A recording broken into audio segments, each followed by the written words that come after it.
जय माता दी दोस्तों, आज माँ दुर्गा के नवरात्रों का चौथा दिन है। आप सभी को चौथे नवरात्र की हार्दिक शुभकामनाएं।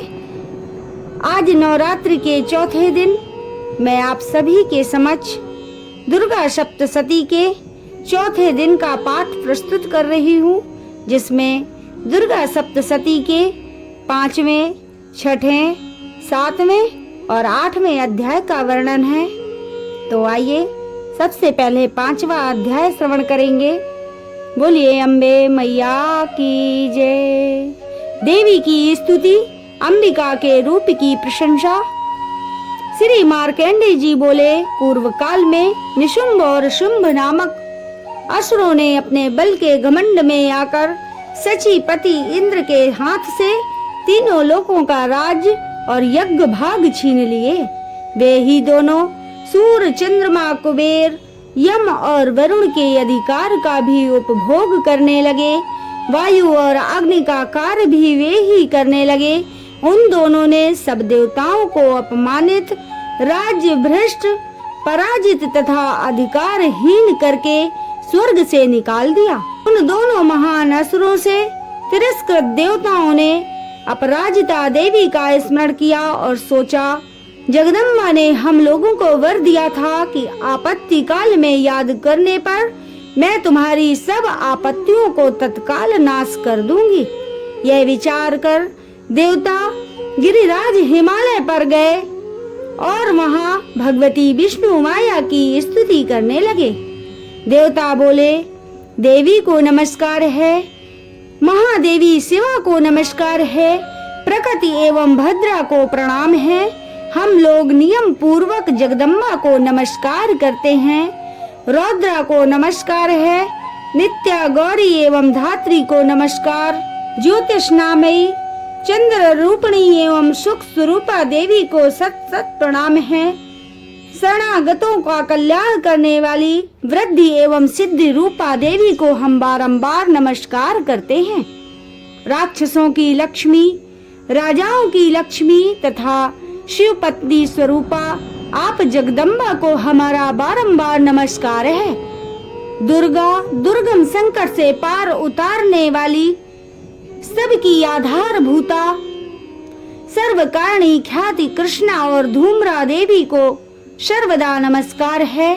अत्यंत सौम्य तथा अत्यंत रौद्र रूपा देवी को हम नमस्कार करते हैं। उन्हें हमारा बारंबार प्रणाम है। जगत की आधारभूता कृति देवी को बारंबार नमस्कार है। जो देवी सब प्राणियों में विष्णु माया के नाम से जानी जाती हैं, उनको नमस्कार, उनको नमस्कार, उनको बारंबार नमस्कार है। जो देवी सब प्राणियों में चेतना कहलाती हैं, उनको नमस्कार, उनको नमस्कार, उनको बारंबार नमस्कार है। जो देवी सब प्राणियों में बुद्धि रूप से स्थित है, उनको नमस्कार, उनको नमस्कार, उनको बारंबार नमस्कार है। जो देवी सब प्राणियों में निद्रा रूप से स्थित हैं, उनको नमस्कार, उनको नमस्कार, उनको बारंबार नमस्कार है। जो देवी सब प्राणियों में क्षुधा रूप में स्थित हैं, उनको नमस्कार, उनको नमस्कार, उनको बारंबार नमस्कार है। जो देवी सब प्राणियों में छाया रूप में स्थित है, उनको नमस्कार, उनको नमस्कार, उनको बारंबार नमस्कार है। जो देवी सब प्राणियों में शक्ति रूप में स्थित हैं, उनको नमस्कार, उनको नमस्कार, उनको बारंबार नमस्कार है। जो देवी सब प्राणियों में तृष्णा रूप में स्थित हैं, उनको नमस्कार, उनको नमस्कार, उनको बारंबार नमस्कार है। जो देवी सब प्राणियों में क्षमा रूप में स्थित हैं, उनको नमस्कार, उनको नमस्कार, उनको बारंबार नमस्कार है। जो देवी सब प्राणियों में जाति रूप में स्थित हैं, उनको नमस्कार, उनको नमस्कार, उनको बारंबार नमस्कार है। जो देवी सब प्राणियों में लज्जा रूप में स्थित हैं, उनको नमस्कार, उनको नमस्कार, उनको बारंबार नमस्कार है। जो देवी सब प्राणियों में शांत रूप में स्थित हैं, उनको नमस्कार, उनको नमस्कार, उनको बारंबार नमस्कार है। जो देवी सब प्राणियों में श्रद्धा रूप में स्थित हैं, उनको नमस्कार, उनको नमस्कार, उनको बारंबार नमस्कार है। जो देवी सब प्राणियों में कांति रूप में स्थित हैं, उनको नमस्कार, उनको नमस्कार, उनको बारंबार नमस्कार है। जो देवी सब प्राणियों में लक्ष्मी रूप में स्थित हैं, उनको नमस्कार, उनको नमस्कार, उनको बारंबार नमस्कार है। जो देवी सब प्राणियों में वृत्ति रूप में स्थित हैं, उनको नमस्कार, उनको नमस्कार, उनको बारंबार नमस्कार है। जो देवी सब प्राणियों में स्मृति रूप में स्थित हैं, उनको नमस्कार, उनको नमस्कार, उनको बारंबार नमस्कार है। जो देवी सब प्राणियों में दया रूप में स्थित हैं, उनको नमस्कार, उनको नमस्कार, उनको बारंबार नमस्कार है। जो देवी सब प्राणियों में दृष्टि रूप में स्थित हैं, उनको नमस्कार, उनको नमस्कार, उनको बारंबार नमस्कार है। जो देवी सब प्राणियों में मात्र रूप में स्थित हैं, उनको नमस्कार, उनको नमस्कार, उनको बारंबार नमस्कार है। जो देवी सब प्राणियों में भ्रांति रूप में स्थित हैं, उनको नमस्कार, उनको नमस्कार, उनको बारंबार नमस्कार है। जो जीवों के इंद्रिय वर्ग की अधिष्ठात्री देवी एवं सब प्राणियों में सदा व्याप्त रहने वाली हैं, उन व्याप्ति देवी को नमस्कार है। जो देवी चैतन्य रूप से इस संपूर्ण जगत को व्याप्त करके स्थित हैं, उनको नमस्कार, उनको नमस्कार, उनको बारंबार नमस्कार है। पूर्व काल में अपने अभीष्ट की प्राप्ति होने से देवताओं ने उनकी स्तुति तथा देवराज इंद्र ने बहुत दिनों तक जिनका सेवन किया वे कल्याण की साधना भूत ईश्वरी हमारा कल्याण और मंगल करें तथा सारी आपत्तियों का नाश कर डालें। उद्दंड दैत्यों से सताए हुए हम सभी देवता जिन परमेश्वरी को इस समय नमस्कार करते हैं तथा जो भक्ति से विनम्र पुरुषों द्वारा स्मरण की जाने पर तत्काल ही संपूर्ण विपत्तियों का नाश कर देती हैं, वे जगदम्बा हमारा संकट दूर करें। ऋषि बोले, राजन, इस प्रकार जब देवता स्तुति कर रहे थे उस समय पार्वती देवी गंगा जी के जल में स्नान करने के लिए वहां आई। उन सुंदर भावों वाली भगवती ने देवताओं से पूछा, आप लोग यहाँ किसकी स्तुति कर रहे हैं? तब उन्हीं के शरीर से प्रकट हुई शिवा देवी बोली, शुंभ दैत्य से तिरस्कृत हुए और युद्ध में निशुंभ से पराजित होकर यहाँ एकत्रित हुए ये समस्त देवता मेरी ही स्तुति कर रहे हैं। पार्वती जी के शरीर कोश से अंबिका का प्रादुर्भाव हुआ था, इसलिए ये समस्त लोकों में कौशिकी कही जाती हैं। कौशिकी के प्रकट होने के बाद पार्वती देवी का शरीर काले रंग का हो गया, अतः वे हिमालय पर निवास करने वाली कालिका देवी के नाम से विख्यात हुई। तदंतर शुंभ निशुंभ के भृत चंड मुंड वहां आए और उन्होंने परम मनोहर रूप धारण करने वाली अंबिका देवी को देखा। फिर वे शुंभ के पास जाकर बोले, महाराज, एक अत्यंत मनोहर स्त्री है जो अपनी दिव्य कांति से हिमालय को प्रकाशित कर रही है। वैसा उत्तम रूप कहीं किसी ने भी नहीं देखा होगा। हे असुरेश्वर, पता लगाइए वह देवी कौन है और उसे प्राप्त कीजिए। स्त्रियों में तो वह रत्न है, उसका प्रत्येक अंग बहुत ही सुंदर है तथा वह अपने श्री अंगों की प्रभा से संपूर्ण दिशाओं में प्रकाश फैला रही है। दैत्यराज, अभी वह हिमालय पर ही स्थित है, आप उसे देख सकते हैं। प्रभो, तीनों लोकों में मणि, हाथी और घोड़े आदि जितने भी रत्न हैं वे सब इस समय आपके घर में शोभा पा रहे हैं। हाथियों में रत्नभूत ऐरावत, ये पारिजात का वृक्ष और उच्चैश्रवा घोड़ा, यह सब आपने इंद्र से लिया है। हंसों से युक्त यह विमान भी आपके आंगन में शोभा पाता है। ये रत्नभूत अद्भुत विमान जो पहले ब्रह्मा जी के पास था अब आपके यहाँ लाया गया है। ये महापद्म नामक निधि आप कुबेर से छीन लाए हैं। समुद्र ने आपको किलंजनी नाम की माला भेंट की है जो केसरों से सुशोभित है और जिनके कमल कभी कुमलाते नहीं है। सुवर्ण की वर्षा करने वाला वरुण का छत्र भी आपके घर में शोभा पाता है तथा वह सर्वश्रेष्ठ रथ जो पहले प्रजापति के अधिकार में था अब आपके अधिकार में है। दैत्यराज, मृत्यु की उत्क्रांतिदा नाम वाली शक्ति को भी आपने छीना है तथा वरुण का पास और समुद्र में उत्पन्न होने वाले सब प्रकार के रत्न आपके भाई निशुंभ के अधिकार में है। अग्नि ने भी स्वतः शुद्ध किए हुए 2 वस्त्र आपकी सेवा में अर्पित किए हैं। दैत्यराज, इस प्रकार सभी रत्न आपने एकत्र कर लिए हैं, फिर भी यह स्त्रियों में रत्न रूपी कल्याणमयी देवी है, इसे आप अपने अधिकार में क्यों नहीं कर लेते? ऋषि बोले। चंडमुंड का ये वचन सुनकर शुंभ ने महादैत्य सुग्रीव को दूत बनाकर देवी के पास भेजा और कहा, तुम मेरी आज्ञा से उसके सामने ये बातें कहना और ऐसा उपाय करना जिससे प्रसन्न होकर वह शीघ्र ही यहाँ आ जाए। वह दूत पर्वत के अत्यंत रमणीक प्रदेश में जहाँ वह देवी सुशोभित थी वहाँ गया और मधुर वाणी में कोमल वचन बोला। दूत बोला, देवी, दैत्यराज शुंभ इस समय तीनों लोकों के परमेश्वर हैं। मैं उन्हीं का भेजा हुआ दूत हूँ और यहाँ तुम्हारे ही पास उपस्थित हुआ हूँ। उनकी आज्ञा सदा सब देवता एक स्वर में मानते हैं, कोई उनका उल्लंघन नहीं कर सकता। वे संपूर्ण देवताओं को परास्त कर चुके हैं। उन्होंने तुम्हारे लिए जो संदेश दिया है उसे सुनो। संपूर्ण त्रिलोकी मेरे अधिकार में है, देवता भी मेरी आज्ञा के अधीन चलते हैं। संपूर्ण यज्ञों के भागों को भी मैं ही भोगता हूँ। तीनों लोकों में जितने श्रेष्ठ रत्न हैं वे सब मेरे अधिकार में हैं। देवराज इंद्र का महान ऐरावत जो हाथियों में रत्न के समान है उसे मैंने छीन लिया है। क्षीर सागर का मंथन करने से जो अश्व रत्न उच्चैःश्रवा प्रकट हुआ है उसे देवताओं ने मेरे पैरों पर पड़कर समर्पित किया है।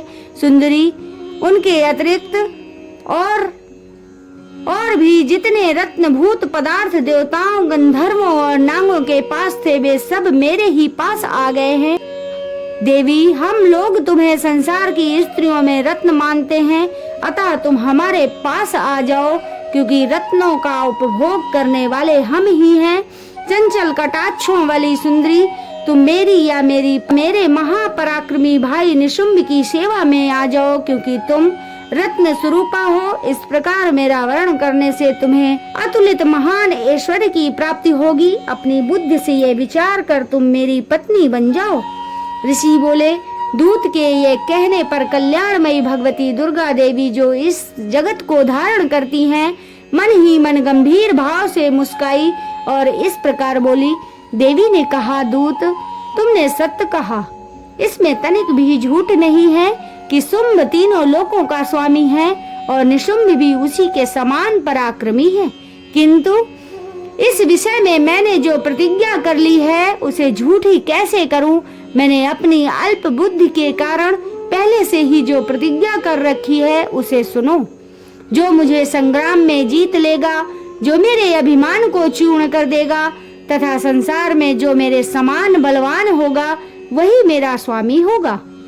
इसीलिए शुंभ अथवा महादैत्य निशुंभ स्वयं ही यहाँ पधारे और मुझे जीतकर स्वयं ही मेरा पाणी ग्रहण कर लें। इसमें विलंब की क्या आवश्यकता है? दूत बोला, देवी, तुम अभिमान से भरी हो, मेरे सामने ऐसी बातें मत करो। तीनों लोकों में कौन ऐसा मनुष्य है जो शुंभ निशुंभ के सामने खड़ा हो सके? देवी, अन्य दैत्यों के सामने भी सारे देवता युद्ध में नहीं ठहर सकते, फिर तुम अकेली स्त्री होकर कैसे ठहर सकती हो? जिन शुंभ आदि दैत्यों के सामने इंद्र आदि देवता भी युद्ध में खड़े नहीं हुए, उनके सामने तुम स्त्री होकर कैसे टिक सकोगी? इसलिए तुम मेरे ही कहने से शुंभ निशुंभ के पास बेहिचक चली चलो। ऐसा करने से तुम्हारे गौरव की रक्षा होगी, अन्यथा जब वे केस पकड़कर घसीटेंगे तब तुम्हें अपना गौरव गवा कर जाना पड़ेगा। देवी ने कहा, तुम्हारा कहना ठीक है, शुंभ बलवान है और निशुंभ भी बड़ा पराक्रमी है, परंतु क्या करूं? मैंने पहले बिना सोचे समझे प्रतिज्ञा कर ली है, अतः अब तुम जाओ। मैंने तुमसे जो कुछ भी कहा है वह सब दैत्यराज से आदर पूर्वक कहना, फिर जो उचित जान पड़े वह कर लें। आइए अब श्रवण करते हैं छठा अध्याय, धूम्रलोचन का वध। श्री मार्कंडेय जी बोले, देवी का ये कथन सुनकर दूत को बड़ा आश्चर्य हुआ और उसने दैत्यराज के पास जाकर सब समाचार विस्तार पूर्वक कह सुनाया।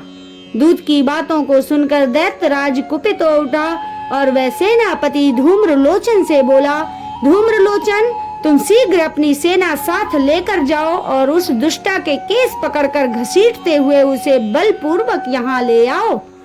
यदि उसकी रक्षा करने के लिए कोई दूसरा खड़ा हो तो वह देवता, यक्ष अथवा गंधर्व ही क्यों ना हो, उसे अवश्य मार डालना। ऋषि बोले, शुंभ के इस प्रकार आज्ञा देने पर वह धूम्रलोचन दैत्य 60,000 असुरों की सेना साथ लेकर वहां से तुरंत चल दिया। वहां पहुंचकर उसने हिमालय पर रहने वाली देवी को देखा और ललकार कर कहा, अरे तू शुंभ निशुंभ के पास चल। यदि इस समय प्रसन्नता पूर्वक मेरे स्वामी के समीप नहीं चली तो मैं तुझे बलपूर्वक बालों को पकड़कर घसीटते हुए ले चलूंगा। देवी बोली, तुम्हें दैत्यों के राजा ने भेजा है, तुम स्वयं ही बलवान हो और तुम्हारे साथ विशाल सेना भी है। ऐसी दशा में यदि मुझे बलपूर्वक ले चलोगे तो मैं तुम्हारा क्या कर सकती हूँ। ऋषि बोले, देवी के यह कहने पर असुर धूम्रलोचन उनकी ओर लपका। तब अंबिका ने हूँ शब्द के उच्चारण मात्र से उसे भस्म कर दिया। फिर तो क्रोध से भरी हुई दैत्यों की विशाल सेना और अंबिका ने एक दूसरे पर तीखे सहायकों, शक्तियों तथा फरसों की वर्षा आरंभ की। इतने में ही देवी का वाहन सिंह क्रोध में भरकर भयंकर गर्जना करके हृदय के गर्दन के बालों को हिलाता हुआ असुरों की सेना में कूद पड़ा। उसने कुछ दैत्यों को पंजों की मार से, कितनों को अपने जबड़े से और कितने ही महादैत्यों को पटक कर दाढ़ों से घायल करके मार डाला। उस सिंह ने अपने नखों से कितनों के पेट फाड़ डाले और थप्पड़ मारकर कितनों के सिर धड़ से अलग कर दिए। देवी के वाहन उस महाबली सिंह ने अत्यंत क्रोध से भरे हुए क्षण भर में ही असुरों की सारी सेना का संहार कर डाला। शुंभ ने जब ये सुना कि देवी ने धूम्रलोचन असुर को मार डाला तथा उसके सिंह ने सारी सेना का संहार कर डाला, तब उस दैत्यराज को बड़ा क्रोध हुआ। उसके ओठ कांपने लगे। तुरंत उसने चंड और मुंड नामक 2 महादैत्यों को आज्ञा दी, हे चंड और हे मुंड, तुम लोग बहुत बड़ी सेना लेकर वहां जाओ और उस देवी को बालों से पकड़कर अथवा उसे बांधकर शीघ्र यहाँ ले आओ। यदि इस प्रकार उसे लाने में संदेह हो तो युद्ध में सब प्रकार के अस्त्रों शस्त्रों तथा समस्त आसुरी सेना का प्रयोग करके उसकी हत्या कर डालना। उस दुष्टा की हत्या होने पर तथा सिंह के भी मारे जाने पर उस अंबिका को बांधकर साथ लेकर शीघ्र ही लौटाना। आइए अब श्रवण करते हैं दुर्गा सप्तशती का 7वां अध्याय, चंड मुंड का वध। श्री मार्कंडेय जी बोले, तदंतर शुंभ की आज्ञा पाकर वे चंड मुंड आदि दैत्य चतुरांगनी सेना के साथ अस्त्र शस्त्रों से सुसज्जित होकर चल दिए। फिर गिरिराज हिमालय के स्वर्ण में ऊंचे शिखर पर पहुंचकर उन्होंने सिंह पर बैठी देवी को देखा। वे मंद मंद मुस्कुरा रही थी। उन्हें देखकर दैत्य लोग तत्परता से पकड़ने का उद्योग करने लगे। किसी ने धनुष तान लिया, किसी ने तलवार संभाली और कुछ लोग देवी के पास आकर खड़े हो गए। तब अंबिका ने उन शत्रुओं के प्रति बड़ा क्रोध किया। उस समय क्रोध के कारण उनका मुख काला पड़ गया, ललाट में भौहें टेढ़ी हो गई और वहां से तुरंत विकराल मुख वाली काली प्रकट हुई। जो तलवार और पास धारण किए हुए थी, वे विचित्र खड़वांग धारण किए और चीते के चर्म की साड़ी पहने हुए नरमुंडों की माला से विभूषित थी।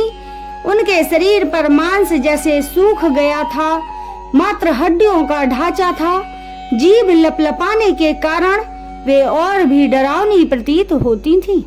उनकी आंखें भीतर को धसी हुई और रक्ताब्ध थीं। वे अपनी भयंकर गर्जना से संपूर्ण दिशाओं को गुंजा रही थी। बड़े बड़े दैत्यों का वध करती हुई वे कालिका देवी बड़े वेग से दैत्यों की उस सेना पर टूट पड़ी और सबको भक्षण करने लगी। वे पार्क राक्षसों, अंकुशधारी महावतों, योद्धाओं और घंटा सहित कितने ही हाथियों को एक ही हाथ से पकड़कर मुंह में डाल लेती थी।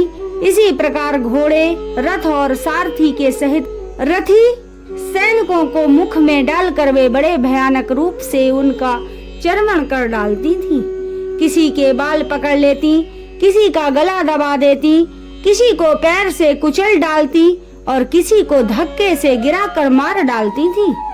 वे असुरों के छोड़े हुए बड़े बड़े अस्त्र शस्त्र मुंह में पकड़ लेती और रोष में भरकर उनको दांतों से पीस डालती। काली ने बलवान एवं दुरात्मा दैत्यों की वह सारी सेना रौंद डाली, खा डाली और कितनों को मार भगाया। कोई तलवार के घाट उतारे गए, कोई खटवांग से पीटे गए और कितने ही असुर दांतों के अग्रभाग से कुचले जाकर मृत्यु को प्राप्त हुए। इस प्रकार देवी ने असुरों की उस सारी सेना को क्षण भर में मार गिराया।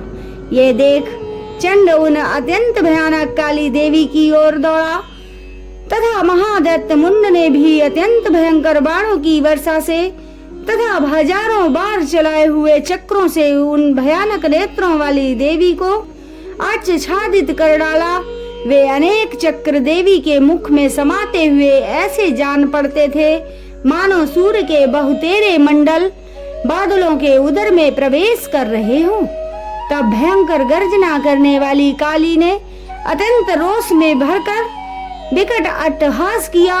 उस समय उनके विकराल बदन के भीतर कठिनता से देखे जा सकने वाले दांतों की प्रभा से वे अत्यंत उज्जवल दिखाई देती थी। देवी ने बहुत बड़ी तलवार हाथ में लेकर हुम का उच्चारण करके चंड पर धावा किया और उसको बालों से पकड़कर उसी तलवार से उसका सिर काट डाला। चंड को मारा गया देखकर मुंड भी देवी की ओर दौड़ा। तब देवी ने रोष में भरकर उसे भी तलवार से घायल करके धरती पर सुला दिया। महापराक्रमी चंड और मुंड को मारा गया देख मरने से बची हुई बाकी सेना भय से व्याकुल हो चारों ओर भागने लगी। तदंतर काली ने चंड और मुंड का मस्तक हाथ में ले चंडिका के पास जाकर प्रचंड अट्टहास करते हुए कहा, देवी, मैंने चंड और मुंड नामक 2 महापशुओं को तुम्हें भेंट किया है। अब युद्ध यज्ञ में तुम शुंभ और निशुंभ का स्वयं ही वध करना। ऋषि बोले, महालाए हुए उन चंडमुंड नामक महादैत्यों को देखकर कल्याणमयी चंडी ने काली से मधुरिम वाणी से कहा, देवी, तुम चंड और मुंड को लेकर मेरे पास आ गई हो, इसलिए संसार में चामुंडा के नाम से तुम्हारी ख्याति होगी। आइए अब दुर्गा सप्तशती का 8वां अध्याय श्रवण करते हैं, रक्त बीज का वध। श्री मार्कंडेय जी बोले, चंड और मुंड नामक दैत्यों के मारे जाने तथा बहुत सी सेना का संहार हो जाने पर दैत्यों के राजा प्रतापी शुंभ के मन में बड़ा क्रोध हुआ और उसने दैत्यों की संपूर्ण सेना को युद्ध के लिए प्रस्थान करने की आज्ञा दी। वह बोला, आज उदयुध नाम के 86 दैत्य सेनापति अपने सेनाओं के साथ युद्ध के लिए कूच करे। कम्बु नाम वाले दैत्यों के 84 सेना नायक अपने बलाबल के साथ यात्रा करें। 50 कोटि वीर कुल के और 100 धौम्र कुल के असुर सेनापति मेरी आज्ञा से सेना सहित कूच करें। कालक, दौर, हद, मौर्य और काल के असुर भी युद्ध के लिए तैयार होकर मेरी आज्ञा से तुरंत प्रस्थान करे। भयानक शासन करने वाला असुर राज शुंभ इस प्रकार आज्ञा देकर सहस्त्रों बड़ी बड़ी सेनाओं के साथ युद्ध करने के लिए चला। उसकी अत्यंत भयंकर सेना आती देख चंडिका ने अपने धनुष की टंकार से पृथ्वी और आकाश के बीच का भाग गुंजा दिया। राजन, तब देवी के सिंह ने भी बड़े जोर से दहाड़ना आरंभ किया। फिर अंबिका ने अपने घंटे के शब्द से उस ध्वनि को और भी बढ़ा दिया। धनुष की टंकार सिंह की दहाड़ और घंटे की ध्वनि से संपूर्ण दिशाएं गूंज उठी। उस भयंकर शब्द से काली ने अपने विकराल मुख को और भी बढ़ा लिया तथा इस प्रकार से विजय हुई। उस तुमुल नाद को सुनकर दैत्यों की सेनाओं ने चारों ओर से आकर चंडिका देवी, सिंह तथा काली देवी को क्रोध पूर्वक घेर लिया। राजन, इसी बीच में असुरों के विनाश तथा देवताओं के अभ्युदय के लिए ब्रह्मा, शिव, कार्तिकेय, विष्णु तथा इंद्र आदि देवों की शक्तियां जो अत्यंत पराक्रम और बल से संपन्न थी, उनके शरीरों से निकलकर उन्हीं के रूप में चंडिका देवी के पास गई। जिस देवता का जैसा रूप, जैसी वेशभूषा और जैसा वाहन है, ठीक वैसे ही साधनों से संपन्न हो उसकी शक्तियां असुरों से युद्ध करने के लिए आई। सबसे पहले हंस युक्त विमान पर बैठी हुई अक्षय सूत्र और कमंडलू से सुशोभित ब्रह्मा जी की शक्ति उपस्थित हुई, जिन्हें ब्रह्माणी कहते हैं। महादेव जी की शक्ति वृषभ पर आरूढ़ हो हाथों में श्रेष्ठ त्रिशूल धारण किए, महानांग का कंकण पहने, मस्तक पर चंद्र रेखा से विभूषित होकर वहां आ पहुंची। कार्तिकेय जी की शक्ति रूपा जगदम्बिका उन्हीं का रूप धारण किए श्रेष्ठ मयूर पर आरूढ़ होकर हाथ में शक्ति लिए दैत्यों से युद्ध करने के लिए आई। इसी प्रकार भगवान विष्णु की शक्ति गरुड़ पर विराजमान हो शंख, चक्र, गदा, सारंग तथा खड़ग हाथ में लिए वहां आई। अनुपम यज्ञ वाराह का रूप धारण करने वाली श्री हरि की जो शक्ति है, वह भी वाराह शरीर धारण करके वहां उपस्थित हुई। नारसिंह शक्ति नरसिंह के समान शरीर धारण करके वहां आई। उनकी गर्दन के बालों के झटके से आकाश के तारे बिखरे जा रहे थे। इसी प्रकार इंद्र की शक्ति वज्र हाथ में लिए गजराज ऐरावत पर बैठकर आई। उनके भी सहस्त्र नेत्र थे। इंद्र का जैसा रूप है वैसा ही उनका भी था।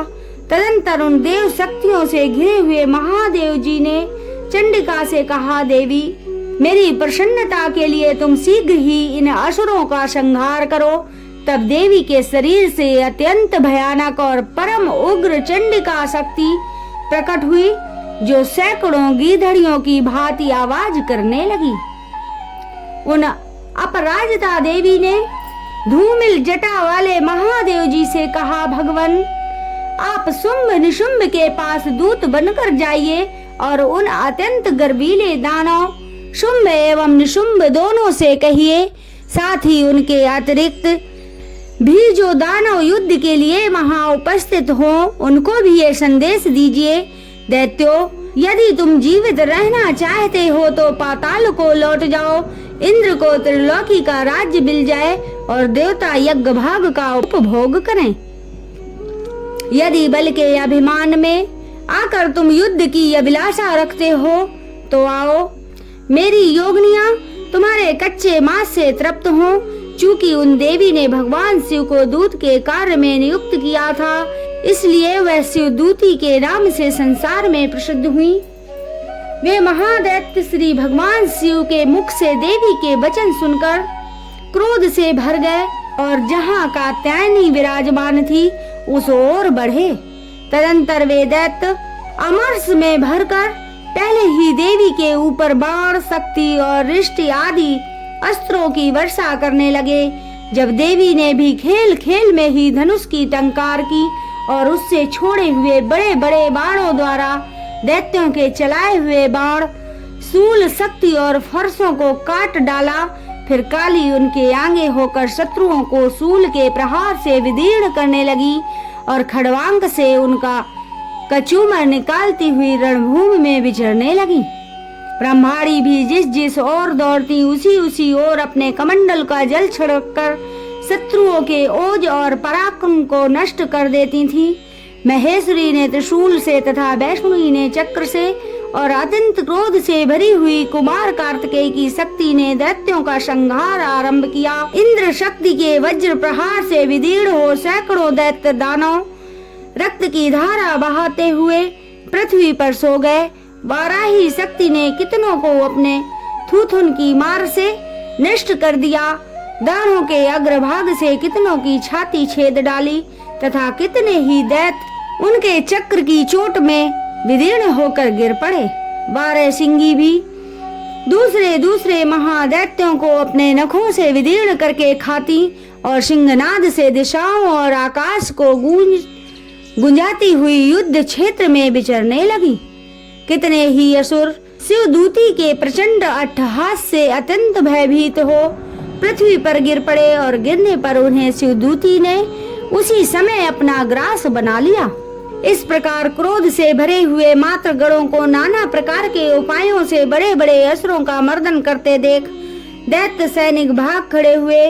मात्र गणों से पीड़ित दैत्यों को युद्ध से भागते देख रक्तबीज नामक महादैत्य क्रोध से भरकर युद्ध करने के लिए आया। उसके शरीर से जब रक्त की बूंद पृथ्वी पर गिरती तब उसी के समान शक्तिशाली एक दूसरा महादैत्य पृथ्वी पर उत्पन्न हो जाता। महाअसुर रक्तबीज हाथ में गदा लेकर इंद्र शक्ति के साथ युद्ध करने लगा। तब ऐन्द्री ने अपने वज्र से रक्तबीज को मारा। वज्र से घायल होने पर उसके शरीर से बहुत सा रक्त टपकने लगा। उसके शरीर से रक्त की जितनी बूंदें गिरी उतने ही राक्षस उत्पन्न हो गए। वे सब रक्तबीज के समान ही वीरवान, बलवान तथा पराक्रमी थे। रक्त से उत्पन्न होने वाले वे राक्षस भी अत्यंत भयंकर अस्त्रों शस्त्रों का प्रहार करते हुए मात्र गणों के साथ घोर युद्ध करने लगे। पुनः वज्र के प्रहार से जब रक्तबीज का मस्तक घायल हुआ तब रक्त बहने लगा और उससे हजारों राक्षस उत्पन्न हो गए। वैष्णवी ने युद्ध में रक्तबीज पर चक्र का प्रहार किया तथा ऐन्द्री ने उस दैत्य सेनापति को गदा से चोट पहुंचाई। वैष्णवी के चक्र से घायल होने पर उसके शरीर से जो रक्त बहा उसी के बराबर आकार वाले सहस्रों महादैत्य प्रकट हुए। उनके द्वारा संपूर्ण जगत भर गया। कौमारी ने शक्ति से, वाराही ने खड़ग से और माहेश्वरी ने त्रिशूल से महादैत्य रक्तबीज को घायल किया। क्रोध से भरे हुए उस महादैत्य रक्तबीज ने भी गदा से सभी मात्र शक्तियों पर अलग अलग प्रहार किए। शक्ति और शूल आदि से अनेक बार घायल होने पर जो उसके शरीर से रक्त की धारा पृथ्वी पर गिरी उससे भी निश्चय ही सैकड़ों असुर उत्पन्न हुए। इस प्रकार उस महादैत्य के रक्त से प्रकट हुए असुरों द्वारा सारा संसार व्याप्त हो गया। इससे उन देवताओं को बड़ा भय हुआ। देवताओं को खिन्न देख चंडिका ने काली से शीघ्रता पूर्वक कहा, चामुंडे, तुम अपना मुंह और भी अधिक फैलाओ तथा मेरे शास्त्राघात से गिरने वाले रक्त बिंदुओं और उनसे उत्पन्न होने वाले महादैत्यों को तुम अपने इस उतावले मुख से खा जाओ। इस प्रकार रक्त से उत्पन्न होने वाले महादैत्यों का भक्षण करती हुई तुम रण में विचरती रहो। ऐसा करने से उस दैत्य का सारा रक्त क्षीण हो जाने पर वह स्वयं ही नष्ट हो जाएगा। उन भयंकर दैत्यों को जब तुम खा जाओगी तब दूसरे नए दैत्य उत्पन्न नहीं हो सकेंगे। काली से यह कहकर चंडिका देवी ने शूल से रक्तबीज पर प्रहार किया। तब काली ने अपने मुख में उसका रक्त ले लिया तो रक्तबीज ने वहां चंडिका पर गदा से प्रहार किया, किंतु उस गदा प्रहार ने देवी को तनिक भी वेदना नहीं पहुंचाई। तत्पश्चात रक्तबीज के घायल शरीर से बहुत सा रक्त गिरा, किंतु जो ही वह गिरता त्यों ही चामुंडा ने उसे अपने मुख में ले लिया। रक्त गिरने से काली के मुख में जो महादैत्य प्रसन्न हुए उन्हें भी वह चट कर गई और उन्होंने रक्तबीज का रक्त भी पी लिया। तत्पश्चात देवी ने रक्तबीज को, जिसका रक्त चामुंडा ने पी लिया था, वज्र, बाण, खड़क आदि से मार डाला।